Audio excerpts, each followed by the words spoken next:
YouTube. I'm Tammy Scotland, and today I'm going to explain why I stopped being a Christian. I don't remember exactly when I became convinced there was a God. I can only really remember being taught at school that God made the world, and I never questioned that. I was kind of like the girl in that picture there. One thing which annoys me to this day is just how out of character that was for me, because for as long as I can remember, I've asked questions.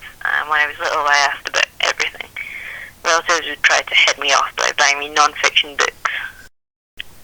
But the one thing that I never asked about was God.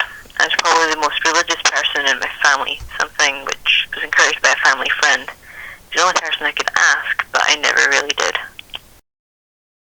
And one day I came home from school to see these pictures on TV.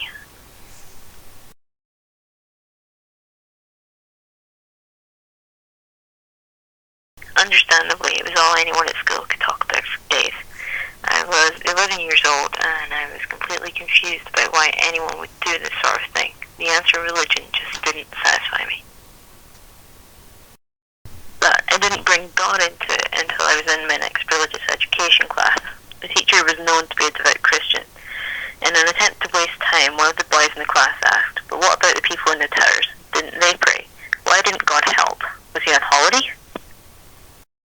To everyone else, it was a laugh. It was a way to get out of work. But to me, it was very serious. I really couldn't think of a single good reason for God not to answer those prayers. So I spent the next 4 years trying to find the answer. In my head, it was all just so simple. I could get away with not believing in Noah and the Ark or in Adam and Eve. But when it came to ditching God entirely, I felt strangely guilty and very, very reluctant to leave it behind.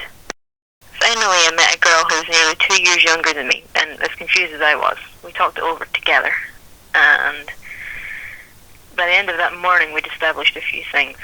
First thing was that God obviously was not answering prayers. Otherwise, amputees would regrow their limbs, no one would be starving, and more cancer patients would be in remission. Second thing was that the whole of the Bible just couldn't be true. It took more than 7 days for the world to hit the point where it could sustain life. There was no evidence that the whole world had studied, and why did ancient Egyptians have no record of Moses? The third point was that God just couldn't be, as everyone says, all-knowing, all-powerful, and all-loving at the same time, because if God knows everything, then he knows how the people he supposedly loves are suffering, and is just not doing anything about it. So, this is what a British state education taught us about God. And if we were going to accept those 3 points that we had agreed on, then why should we believe in God? Most of our mutual friends called themselves either atheist or agnostic. They were still the same people, and they were still good people. Nothing really horrible had happened to them, like being struck by lightning. So this led us to the next point, which was that we knew plenty of good people who didn't believe in God, and if all you had to do to get into heaven was to believe in God, then many murderers and rapists went to heaven, and plenty of good people went to hell.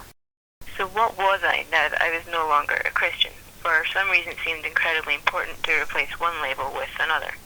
Finally, another friend turned to me in a physics class and said, "I'm an atheist." I smiled as I replied, "Yeah, me too."